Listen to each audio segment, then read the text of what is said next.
generasi micin ini ya. Jadi apa sih generasi micin itu? Kenapa sih kok kita disebutnya? Maksudnya banyak orang menyebut anak-anak muda zaman sekarang tuh menjadi anak-anak muda generasi micin. Nah, kalau misalkan kalian ini juga punya pertanyaan seputar generasi micin ini gitu ya, kalian bisa langsung aja WhatsApp aja ke nomor 021 428 76134. Jadi kalau misalkan kalian punya pertanyaan seputar tema kita malam hari ini, kalian bisa langsung chat aja langsung ke nomor 021428763134 dan seluruh pertanyaan kalian nanti akan kita bahas di segmen Sikat Habis di mana kita akan jawab pertanyaan-pertanyaan yang masuk pastinya kalau waktunya mencukupi juga ya gitu karena kan durasi kita juga terbatas juga di sini ya. Oke, langsung aja nggak perlu berlama-lama lagi kita akan ngobrol hari ini. Sudah siap ya Bang Joel dengan Kakak Alvin? Sudah ready?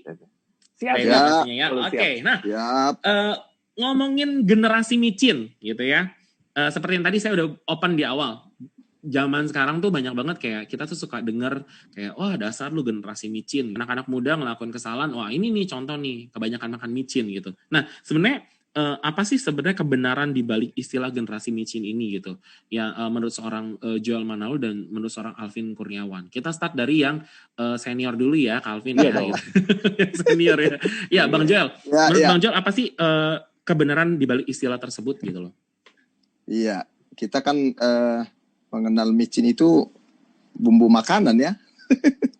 Jadi penyedap rasa gitu kan. Pertama-tama kan apa sih ini orang-orang anak-anak juga generasi micin tuh kan begitu. Ya ternyata sebuah istilah ya untuk generasi milenial. Ya kalau saya ini kan bukan masuk generasi milenial lagi nih Rif ya. Ada pengakuan. Masih. Milenial lewat dikit maksudnya gitu. Gitu ya, lewat jauh ya. Lewat jauh dia malah bilangnya. Iya. Ya, jadi generasi micin ini orang-orang yang ya generasi milenial yang segandrung dengan teknologi ya. Terus maunya semua serba cepat.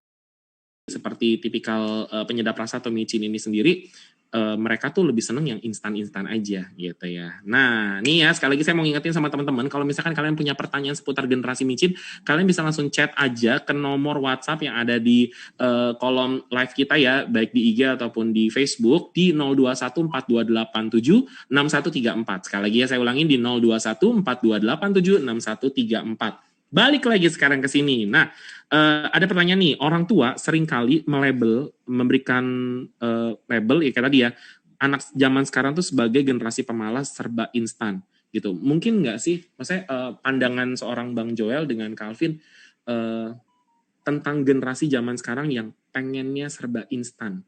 Sekarang tadi Bang Joel udah ya, sekarang kita ke Calvin deh.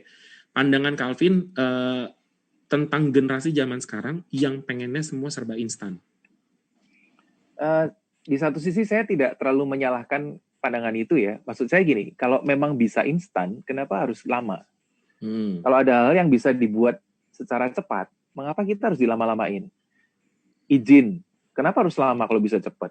Gitu. Tapi kadang-kadang istilah itu menjadi salah karena dikaitkan dalam ngomongin usaha atau kerja keras. Nah, kalau kita dibandingin sama usaha orang tua kita, ini beda generasi memang. Zaman orang tua kita gitu ya, apalagi orang tuanya Bang Joel ini gitu. Itu di masa lalu gitu, pasti akan makin susah kok. Karena bangsa kita juga belum seenak ini gitu. Perjuangannya masih banyak orang, maaf ya, lebih banyak orang miskin dibanding orang kaya, cari uang lebih susah, masih masa penjajahan, masih masa perang, masih masa ini dan lain-lain. Jadi ketika dibandingkan, lu kenapa malas banget sih? Padahal orang tua gini, Pak, sekarang bisa cari duit pakai laptop loh. Papa kenapa harus muter tiap hari kan gitu. Jadi sebenarnya di satu sisi itu nggak salah sih. Mau agak lebih instan sedikit nggak salah asal itu benar. Nah salah kalau ketika kita menjadikan itu sebagai kayak dalam segala sesuatu pembentukan karakter yang penting-penting yang memang seharusnya butuh proses, sekolah dan lain sebagainya instan. Sekolah 6 tahun pengennya yang 6 bulan gitu. Nah itu jadi salah di situ. Prosesnya aja. Tapi sebenarnya kalau semua kegiatan sih saya setuju sih ada hal yang memang lebih baik dibuat secara instan dan nggak perlu bersusah-susah. Ya, tapi intinya adalah lebih ke arah memang mentalnya misalnya mentalnya anak muda tuh yang lebih ke arah proses hidup gitu ya. Mereka nggak mau berproses. Bagian tapi itunya. Iya, tapi mereka pengen sesuatu yang wah kurang lebih kayak gitu ya. Oh iya juga itu juga benar. Bang Joel gimana Bang Joel? Menurut pendapat Bang Joel nih? Ya, kalau menurut saya tadi sama juga ya, bahwa ada hal-hal tertentu yang memang memudahkan kita. Ya, tapi saya sebagai orang tua ini anak-anak saya ini kan sekarang ini yang paling besar nih SMP gitu ya. Dan gaya belajarnya dia aja dengan belajar kita aja udah beda, ya kan? Dia kok gitu santai ya? Gitu ya dengan kayaknya ya, kita udah zaman dulu kita diajarin belajar itu lu harus sungguh-sungguh, harus serius. Dia sambil dengar lagu, sambil dengar musik, ya kan? Terus jadi akhirnya itu memang sebuah tapi lulus gitu ya. Dia ngerti gitu loh, ya kan? Bagi kita kok belajarnya gitu sih, kan begitu ya. Jadi hal-hal yang mudah ya, saya sebagai orang tua harus memahami, oh ini mempermudah mereka. Tetapi seperti proses kehidupan, proses karakter, proses kerohanian, itu nggak bisa diinstankan. Itu semua harus berproses dengan alami, ya. Nah itu yang kadang-kadang mereka jadi susah membandingkan, membedakan. Ya ada hal-hal yang mereka harusnya mau diproses, tapi karena kemajuan zaman, teknologi, nah sering di situ jadinya agak ambigu ya mereka ya. Dan mereka akhirnya menyamakan semua gampang, jadinya gampangin apapun gitu loh. Nah itu memang sebuah gap generation juga yang terjadi gitu loh. Kita sebagai orang tua ya harus ngerti, kayak sekarang kan teknologi ya apa-apa pakai handphone gampang. Ya seperti tadi, nggak perlu harus ngidar kan. Ya kalau mau jualan ya sekarang karena bisa buy online kan gitu. Ya. Oke, nah ini ngomong-ngomong tadi nih, saya menggarisbawahi kata-kata tadi ya, micin itu kan identik dengan membuat rasa instan menjadi lebih enak gitu loh. Prosesnya cepat, nggak perlu yang kayak tadi butuh proses kayak kalau lu mau bikin satu makanan, nggak yang motongin bumbunya dulu dikit-dikit secara manual, kemudian sampai diproses akhirnya jadi. Nah kalau micin itu kan sistemnya cuman yang kayak cukup sekali tuang gitu kan, istilahnya sekali tuang sekali taruh rasanya langsung berubah gitu sesuai dengan yang kita harapkan. Nah artinya lebih ke arah anak-anak muda zaman sekarang itu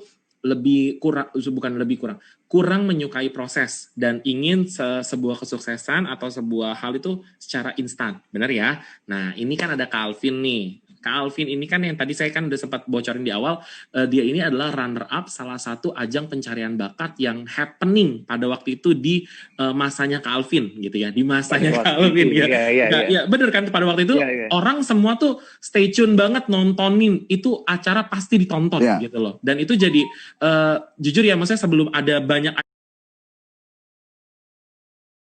mungkin yang kemungkinan nih ya, maksudnya yang nonton ini bakalan ikut ajang-ajang pencarian bakat gitu. Sebenarnya apa yang terlihat di layar televisi itu kan maksudnya nggak yang seindah itu.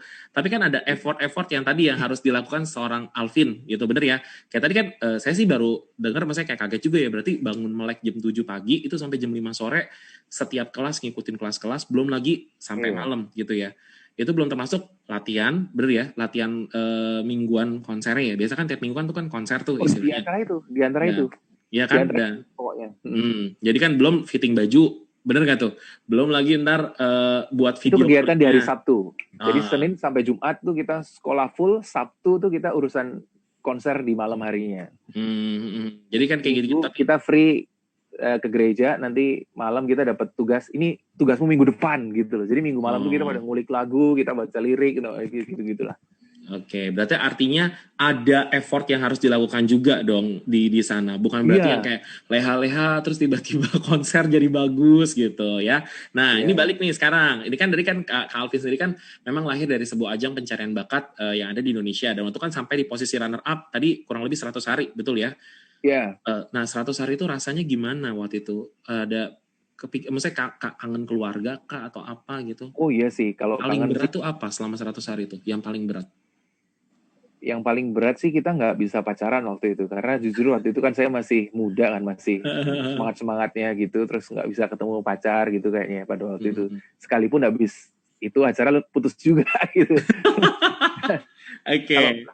Kalau keluarga memang rasanya benar-benar ya kita di karantina itu memaksa kita untuk secara tidak langsung ya untuk berinteraksi dengan komunitas yang baru gitu. Saya kan waktu itu kan orangnya cukup satu sisi juga pendiam juga, saya orang nggak terlalu banyak bergaul juga. Jadi ketika ketemu gitu sebenarnya agak sulit juga, kita dipaksa.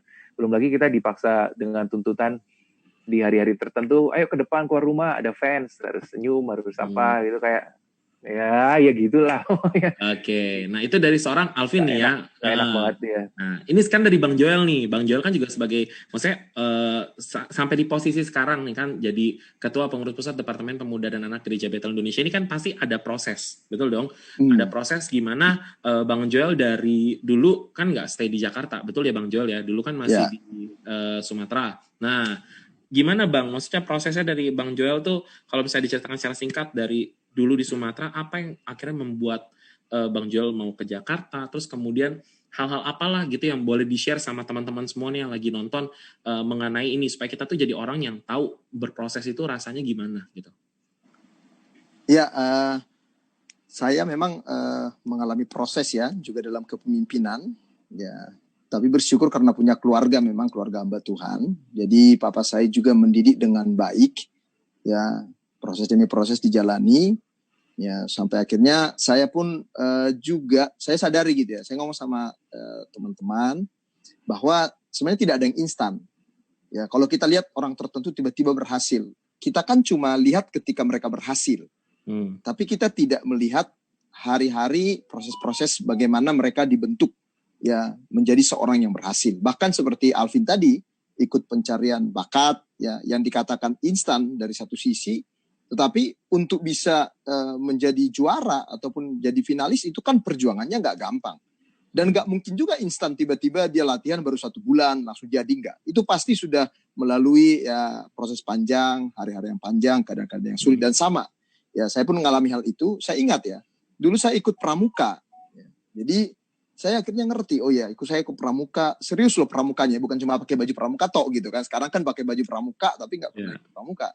Saya ikut sampai saya ikut Jambore Nasional ke Jakarta dari SMP saya waktu itu terpilih ya dari begitu banyak pramuka di SMP saya cuma ada 4 orang, 2 perempuan ya 2 laki-laki. Saya salah satu gitu ya. Dan saya akhirnya renungkan, oh ya semua pembelajaran yang kita alami baik dalam kehidupan, dalam keluarga, ya baik dalam pelayanan, saya ke Jakarta kuliah jadi seorang pengerja yang tetap setia melakukan apa yang dipercayakan.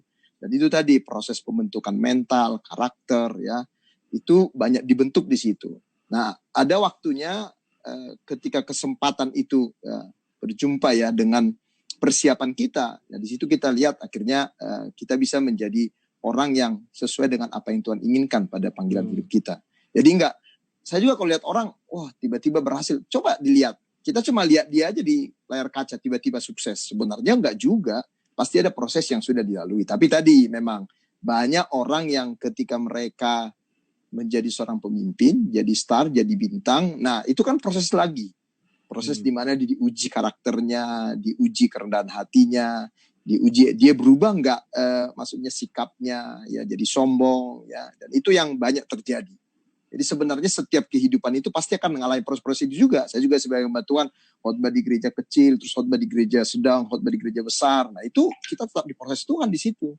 Gitu. Oke, ya jadi ini sudah jelas ya teman-teman ya. Berarti bahwasannya sebutan generasi micin itu sendiri yang satu tadi sebenarnya itu nggak sesuai lah sama habitnya kita. Dan juga kalau misalkan banyak teman-teman di antara kita yang merasa dapat sebutan itu generasi micin karena pengen sesuatu yang instan. Sebenarnya segala sesuatu itu nggak instan juga gitu kan. Which is kelihatan, kalaupun kelihatannya instan, kayak tadi kan Calvin bilang ya satu sisi saya harus membenarkan posisi dia waktu itu sepertinya terkenalnya instan. Tapi kan secara karakternya ternyata prosesnya jauh lebih berat istilahnya kayak gitu. Dan yang kelihatannya instan pun ternyata berproses juga, betul ya kayak tadi Calvin. Dan Bang Joel pun juga menyebutkan juga tadi nih bahwa untuk dia sampai di posisi sekarang ini bukan berarti tanpa kalau bahasa saya tuh bukan berarti nggak berdarah-darah gitu kan. Semua orang tuh pasti ada punya sisi berdarah-darahnya sendiri, kurang lebih kan gitu.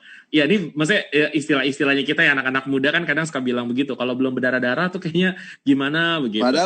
Padahal zaman berdarah-darah itu zaman perang loh itu ya. Iya, zaman perang gitu ya. Istilah lagi. Ini istilahnya generasi micin nih. Oke, nah ini nggak tahu. Ini makin hot juga nih ya teman-teman bahasnya hari ini. Dan kalau teman-teman punya pertanyaan seputar generasi micin ya, kalian bisa langsung WhatsApp aja ke nomor yang tadi udah ada ya, ataupun misalkan kalian nih pengen tanya apa-apa deh, pokoknya silakan sehubungan dengan tema kita hari ini generasi micin. Jangan sampai nih teman-teman, ini kesempatan ada 2 orang yang sama-sama luar biasa, yang mungkin 2 orang ini Bang Joel ya terutama ya gitu ya, maksudnya nggak baru denger istilah generasi micin, tapi akhirnya banyak belajar juga ya Bang ketika ngedalamin tema ini. Dan banyak, karena Bang Joel ini punya anak juga masih usia remaja gitu ya. Jadi tuh ternyata akhirnya dia banyak belajar juga gitu. Oke, kita akan balik lagi teman-teman. Nah, nanti sebelum kita balik untuk segmen sikat habis dan juga ada beberapa pertanyaan lagi. Yuk, teman-teman, saya mau ngingetin sekali lagi nih, jangan lupa besok hari Kamis jam 6 sore waktu Indonesia bagian Barat, kita akan sama-sama ngerayain hari ulang tahun DPA GBI yang ke-49 dengan tema DPA for Generation. Nah, untuk itu kita mau lihat nih, ada video yang keren banget yang bakalan kalian saksikan, tentunya berkaitan dengan hari ulang tahun DPA yang ke-49.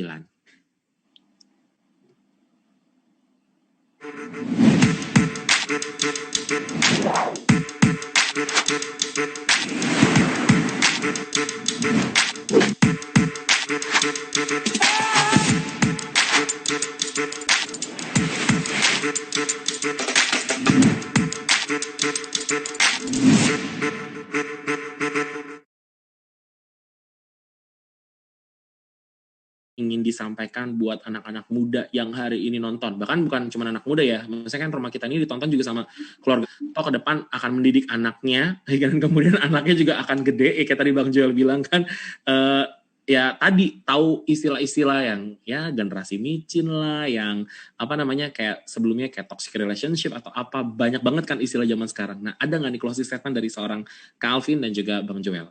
Dari Kak Alvin deh, silakan. Alvin deh. Closing statement-nya apa? Opa, Joel. Aduh, ya. Ini, nggak ada manusia yang dilahirkan dengan keadaan bodoh. Cuman mereka belum tahu aja, karena memang belum belajar gitu. Yeah. Jadi kalau mereka nggak bisa berdampak, itu salahnya mereka. Tapi kalau mereka tidak mau berdampak, itu adalah tanggung jawab yang besar yang setiap orang harus ambil dalam bagian hidupnya masing-masing. Karena sebenarnya setiap kita tuh mampu kok untuk jadi pintar, jadi sukses, jadi hebat, dan lain sebagainya. Semua kita punya potensi. Yes. Jadi kecuali kalau kita memutuskan untuk kita memang bodoh, kita yang tidak usah berdampak, kita tidak mau proses, itu sebuah keputusan aja. Jadi pastikan dulu percaya bahwa setiap kita nggak ada orang yang dilahirkan bodoh, cuman belum sempet tahu, itu aja. Nanti kalau ketika kita belajar, kita tahu, nanti kita makin banyak tahu, kita makin banyak karya, makin banyak berbuat, makin banyak memberikan sesuatu, makin banyak berkarya. Dari situ nanti kita bisa membuktikan bahwa kita ini apakah layak disebut sebagai orang bodoh atau tidak. Yes. Buktikan dulu. Mantap ini sudah ya, bungkus karet 2. Karet 2. Karet 2, pedas ya. Oke, Bang Joel, untuk menutup sesi malam ini, kira-kira apa Bang Joel mau disampaikan? Ya, generasi ini kan memang lahir dengan banyak kemudahan. Baik ya, untuk menolong kita tentu banyak ya. Tetapi ada proses-proses yang nggak bisa ditukar dengan kemudahan itu. Yang harus mau nggak mau anak muda generasi ini harus jalani ya. Karena kebenaran itu selalu sama pada zaman kapanpun sama ya. Proses dialami oleh Yusuf, oleh Daud pada zamannya terus sampai sekarang kebenaran itu nggak berubah. Ya, jadi memang ini yang sekarang harus anak-anak muda bisa tahu. Ada proses yang bisa gini, hal-hal yang memudahkan itu tidak menghilangkan proses, gitu loh. Ya, itu. Jadi hal-hal yang memudahkan tidak menghilangkan proses dalam kehidupan kita. Tidak menghilangkan proses, tapi justru membantu proses kita, betul ya?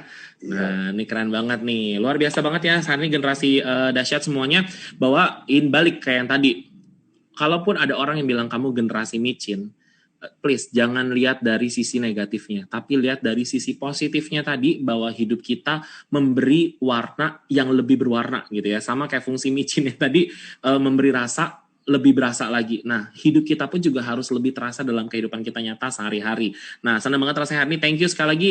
Terima kasih buat dua narasumber kita yang luar biasa. Thank you banget buat Kak Alvin buat waktunya. Thank you so much Kak Alvin. Terima kasih semuanya. Ya, dan juga thank you juga Bang Joel ya Bang, hari ini yang sudah bersama-sama dengan kita. Dan sebelum menutup sesi malam hari ini ya, sebelum menutup acara rumah kita pada saat malam hari ini, sekali lagi saya nggak bosan-bosannya pokoknya ngingetin semuanya. Jangan lupa besok hari Kamis tanggal 27 Agustus 2020 pukul 6 sore waktu Indonesia bagian Barat, kita akan bersama-sama merayakan hari ulang tahun DPA GB yang ke-49 dengan tema DPA for Generation. Present worship kita akan dilayani oleh Symphony Worship, firman Tuhan oleh Bapak Pendeta Ruby Nadia Abraham, dan juga ada host by Pendeta Juan Mogi. Dan gak lupa juga nih, nanti akan ada quiz berhadiah, tentunya hadiahnya hadiah menarik gitu ya, tapi bukan menarik bajai, bukan menarik gerobak gitu ya, bukan.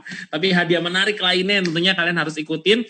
Pokoknya stay tune aja. Dan juga ada pengumuman pemenang siapakah kakak sekolah minggu yang berhasil ya menjadi pemenang untuk lomba cipta lagu pada waktu webinar kemarin ya. Itu aja. Dan juga sekali lagi thank you so much buat semuanya yang udah nonton. Kita akan ketemu lagi rumah kita di edisi-edisi selanjutnya. Jadi terus stay tune setiap hari Rabu di hari Rabu pukul 7 sampai dengan pukul 8 malam. Dan akhir kata saya Arif dan juga dua narasumber kita yang keren-keren Kak Alvin dan Bang Joel Manalu pamit undur diri. Tuhan Yesus memberkati. Salam generasi dahsyat. Bye. Bye.